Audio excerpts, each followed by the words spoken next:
Arrêtez tout, la bombe vient d'exploser. Les murs du tribunal de Manhattan viennent à peine de cesser de vibrer que déjà. On se demande si c'est la fin d'un empire bâti sur des platines plaquées or, des contrats blindés et un secret trop lourd pour rester enterré. Vous croyez avoir tout entendu? Attendez de voir la suite, parce que ce feuilleton dépasse tout ce qu'Hollywood aurait osé écrire et oui, tout cela reste, rappelons-le, strictement allégué, pour l'instant. Nous voilà donc plongés au cœur d'un procès tentaculaire où chaque jour dévoile un nouveau couloir obscur. Hier encore, on parlait d'un simple scandale people.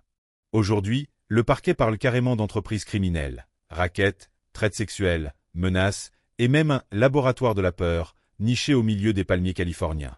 Qui aurait cru que derrière les sourires millions-dollars et les refrains entêtants se cachait peut-être un scénario digne d'un film noir? Le témoin clé du jour, appelons-le Jordan Lefebvre, un nom qui fait déjà frissonner les équipes de défense, affirme avoir été recruté pour « mettre l'ambiance » lors de soirées privées ultra-filtrées. Ambiance, vraiment? Selon lui, le mot code officiel était « Freak Night », mais en coulisses on parlait plutôt de « Night of No Return ». Jordan raconte qu'à peine arrivé dans la villa, on lui confisque son téléphone, on signe un NDA interminable, et on lui montre une porte capitonnée qu'on surnomme la pièce sans issue. Flashback automatique, 2018, complexe hôtelier de luxe en Floride. Coup de feu, panique, sirène. La presse titre sur un « trouble fait halluciné ». À l'époque, on classe l'affaire comme un pétard mouillé de plus dans la jungle des tabloïds. Sauf que devinez quoi, c'était précisément Jordan qui affirmait déjà avoir fui l'enfer ensoleillé d'un producteur légendaire. On l'a traité de fou. Aujourd'hui, il ressort du silence avec des détails dont les dates coïncident pile avec les déplacements privés du roi du hip-hop. Revenons au présent. Au banc des témoins, Cassie Ventura, Iconair, EB et Ex-Muse confirment que Jordan n'inventait rien. Il faisait partie du casting imposé, lâche-t-elle, voix tremblante, avant de décrire la façon dont on a signé les rôles. Un jeu de cartes, des initiales griffonnées, et un maître de cérémonie qui filme chaque seconde depuis un fauteuil club. La salle retient son souffle. Lui, de l'autre côté, baisse les yeux, mains croisées, pull pastel soigneusement repassé. Image de sérénité trompeuse ou masque de panique. Et c'est là que le mot « torture » entre en scène, froid, chirurgical. D'après l'acte d'accusation, certaines pièces étaient redécorées selon un protocole bien rodé. Miroir fumé, drap jetable, serviette couleur bordeaux, huile à réappliquer toutes les 5 minutes, et cette satanée bombe désodorisante, senteur pain marin, pour masquer ce qu'il valait mieux ne pas voir. Tout aurait été noté dans un « playbook interne », sorte de guide pratique de la domination 3.0. Les procureurs déroulent alors un argument massu. Si tout était consenti, pourquoi stocker les enregistrements sous 3 cadenas et menacer quiconque envisage de partir avec un simple « tu sais ce qui peut arriver à ta famille ?» Question qui claque dans la salle, sans réponse. Au même instant, un projecteur nocturne tourne vers un autre sujet. Une vidéo datée 2016, couloir d'hôtel, agitation, un corps qui chute et des coups de pied qui résonnent. Extrait court, flouté pour le public, mais suffisant pour comprendre qu'on ne parle plus d'une dispute amoureuse. La défense, elle, contre-attaque avec le grand classique. Consentement, décadence volontaire, partie hors de contrôle mais entre adultes. On brandit des SMS où Cassie remercie pour un voyage à Saint-Barth. On souligne l'instabilité de Jordan, son dossier médical, la fusillade. On insinue qu'il espère une réduction de peine, un chèque, un quart d'heure de gloire.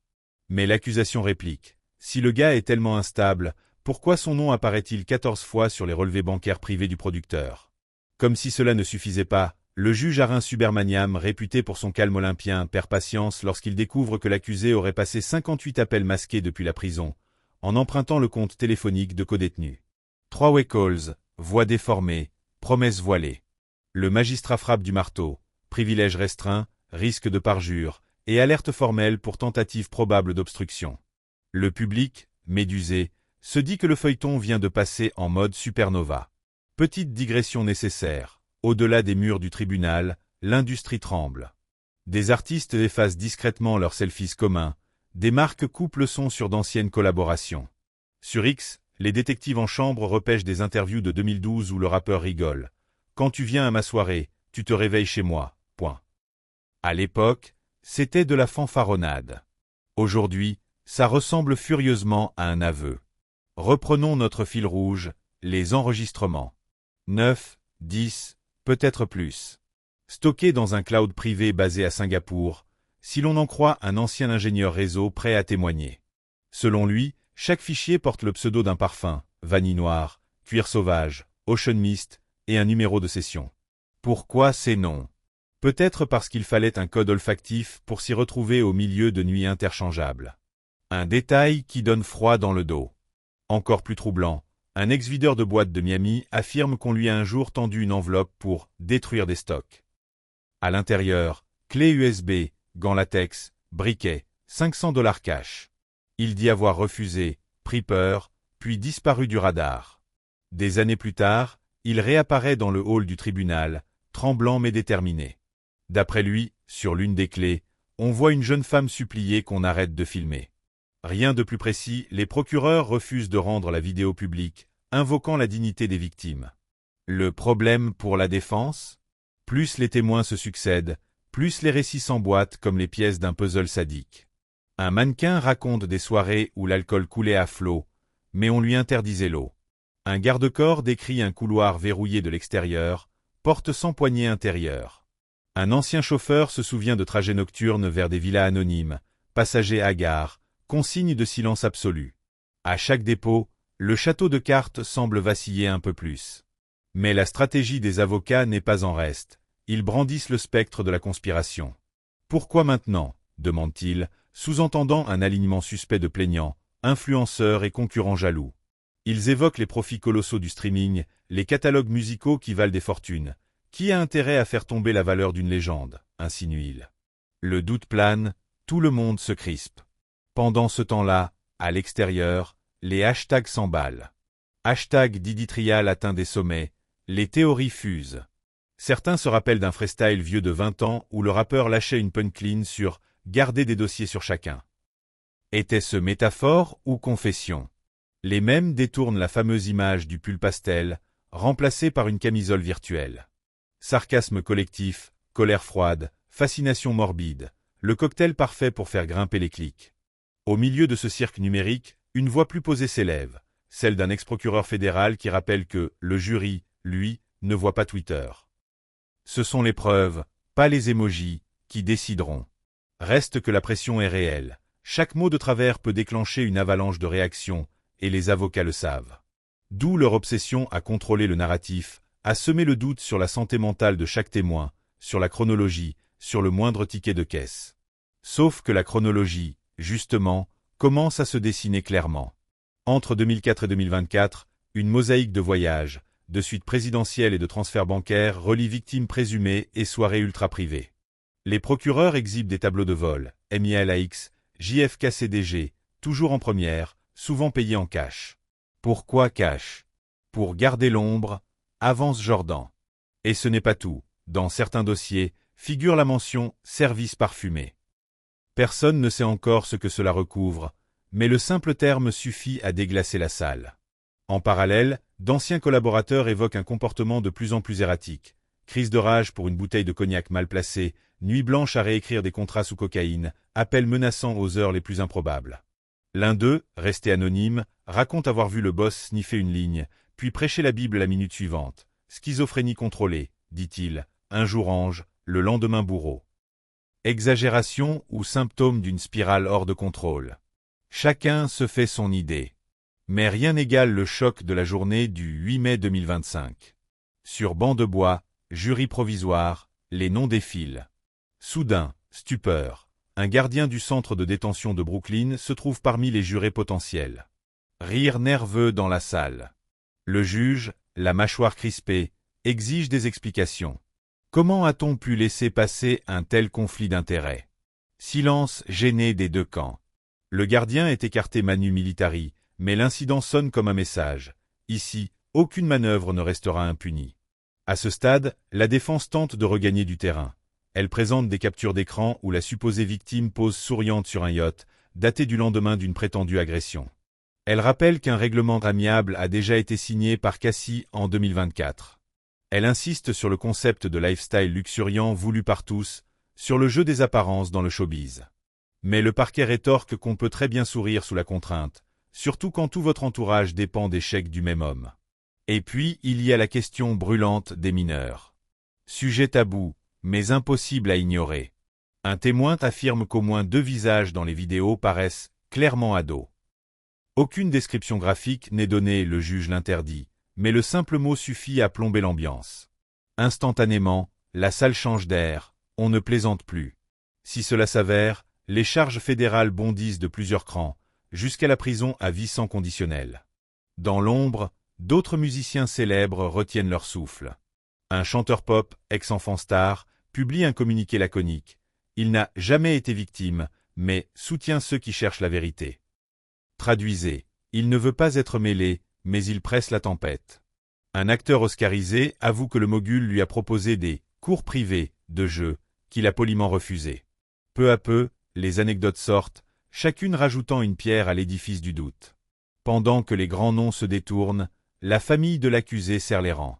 Sa mère, silhouette imposante malgré l'âge, assise au premier rang, fixe tour à tour les témoins d'un œil de velours noir.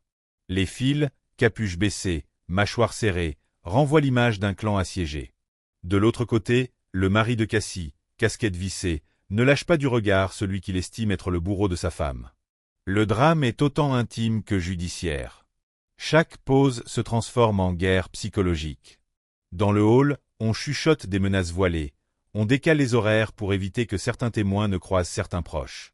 Le service de sécurité fédéral renforce les contrôles, badge magnétique, détecteur portatif, double filtrage. On dit que même les bouteilles d'eau sont pesées avant d'entrer, de peur qu'elles ne dissimulent une clé USB explosive pour la défense ou l'accusation. Le soir, les talk-shows se régalent. Experts criminels, avocats radiés, ex-bodyguards, tout le monde a un scoop exclusif. On autopsie la moindre intonation du juge, on analyse les pulls pastels, on suppute sur la marque du surligneur posée devant l'accusé. C'est grotesque, fascinant et terriblement révélateur de notre époque. La justice se déroule à huis clos mais le peuple veut son streaming, alors il se fabrique son télétribunal. Au fil des audiences, un mot revient comme un mantra, paterne. Mot-clé du RICO, l'idée qu'il ne s'agit pas d'actes isolés mais d'une mécanique huilée. Menaces, argent, humiliation filmée, vol transfrontalier, tout s'imbrique. Les procureurs alignent des graphiques façon enquête financière, la défense tape sur la table. Pas de corps, pas de crime. Rires étouffés. On n'est plus dans l'époque des preuves ADN sous la lampe UV. Ici, la preuve, c'est le pouvoir même, résume un professeur de droit invité sur NBC. Alors, coupable ou non? Tout ce que l'on sait pour l'instant, c'est que la ligne de crête est mince. Un faux pas, un mot de trop, et la sentence pourrait s'alourdir de 5 ans supplémentaires pour parjure, sans compter le trafic humain. Côté parquet, on murmure qu'une coopération d'anciens partenaires business pourrait faire tomber la dernière barrière. Côté défense, on recrute de nouveaux experts médico-légaux pour expliquer que les victimes étaient sous psychotropes auto-administrés. Jeu dangereux, surtout lorsque le public réclame des têtes. Pendant ce temps, dans la pénombre d'une cellule de MDC Brooklyn, l'accusé lit les psaumes à voix basse, disent les gardiens. Vraie quête spirituelle ou ultime mise en scène? Les réseaux sociaux s'enflamment. On superpose l'image à des filtres brillants, on brode des versets en légende d'Instagram. Certains crient à la manipulation émotionnelle, d'autres y voient le début d'une rédemption. Sacré paradoxe, plus l'homme semble chercher la lumière, plus les ombres autour de lui s'épaississent. Et nous, spectateurs, que faire? On regarde la pièce se jouer, on commente, on s'indigne, on like. On se rue sur chaque leak, chaque PDF de plainte. On veut tout savoir tout de suite. On veut la condamnation expresse ou l'innocence totale. Pourtant, la justice avance à pas lourd. Elle exige des témoignages, des preuves, des contre-interrogatoires. Elle demande du temps. Tant que les médias n'accordent plus. Alors on survit avec des teasers, grand retournement attendu demain. Vraiment? Ou simple bande-annonce d'un épisode déjà tourné? La vérité, c'est que personne ne peut prédire où tout cela mènera. Une chose est sûre cependant. Le mythe de l'intouchable star vacille. Quel que soit le verdict, la légende sortira cabossée. La question n'est plus seulement « a-t-il fait ceci ou cela ?» mais « comment une industrie entière a-t-elle pu fermer les yeux aussi longtemps ?» Que vont répondre les labels, les sponsors, les partenaires qui profitaient hier encore du vernis de gloire? Au rabais ou pas, les actionnaires guettent les cours de la société de spiritueux qui portait autrefois sa signature. Les analystes financiers, eux, se sentent pousser des ailes de gossips. Ils décortiquent la volatilité comme s'il s'agissait d'une mixtape surprise. Certains misent sur un désastre boursier, D'autres, cyniques, spéculent qu'après la tempête, la curiosité morbide fera exploser le streaming de l'artiste, dopant les revenus de catalogue, quitte à envoyer quelques dividendes en prison. Sur le terrain juridique, on croise désormais les grandes pointures style prof d'Harvard en chemise froissée, qui débarquent pour expliquer au jury comment fonctionne un réseau criminel. Leur idée, montrer que la musique n'était qu'une façade, un outil de captation. Derrière, un cercle restreint d'assistants et de gestionnaires aurait géré la logistique, location de jets privés sous société d'écran, virements fractionnés depuis des paradis fiscaux, achats groupés de cartes cadeaux pour éviter les traces. Et pendant que les experts alignent les schémas, un vétéran du FBI avance à la barre, costume bleu nuit, badge discret. Il détaille la méthode baptisée Cobweb. Le principe est simple, cartographier chaque échange de SMS, chaque paiement PayPal, chaque poste privé supprimé mais récupéré sur un serveur miroir. Résultat, une toile gigantesque où des milliers de points se relient autour d'un noyau central. Plus le noyau nie, plus la toile se densifiait, conclut-il, foudroyant l'accusé d'un regard impassible. Pour la défense, l'option nucléaire serait de plaider un trouble psychiatrique, façon burn-out mégalomane. On évoque un passé d'abandon, l'addiction précoce à la reconnaissance publique, le syndrome du survivant. Stratagème pour arracher une peine avec traitement médical plutôt qu'un séjour prolongé en cellule high security? Le jury mordra-t-il à l'hameçon? Suspense. De leur côté, les procureurs rappellent qu'un moment de fragilité n'efface pas 2 décennies de stratégie supposément machiavélique. Au dehors, des fans décident d'ériger un mémorial spontané devant les anciens bureaux du label. Bougies, vinyles, pancartes innocents un-t-il provant. Dans le même temps, une association de survivantes organise un sit-in silencieux devant le tribunal, brandissant des pancartes « L'argent ne rachète pas la douleur ». Les chaînes d'infos filment les 2 foules simultanément, établissant un split-screen involontaire. Pas besoin de voix off, l'image se suffit à elle-même, aussi glaçante qu'une diapo d'expertise médico-légale. Un autre élément que personne n'avait vu venir, la saisie potentielle des biens. Les procureurs ont déjà gelé plusieurs comptes, mais ils lorgnent maintenant sur le mythique manoir de Los Angeles, théâtre supposé des « Freak Night ». Certains agents immobiliers salivent. Mais qui voudra acheter une maison chargée d'autant de fantômes? Un investisseur anonyme, paraît-il, a déjà proposé de la transformer en sanctuaire de sensibilisation contre la violence sexuelle. Ironie du capitalisme, ce qui fut palais du plaisir deviendrait musée du traumatisme.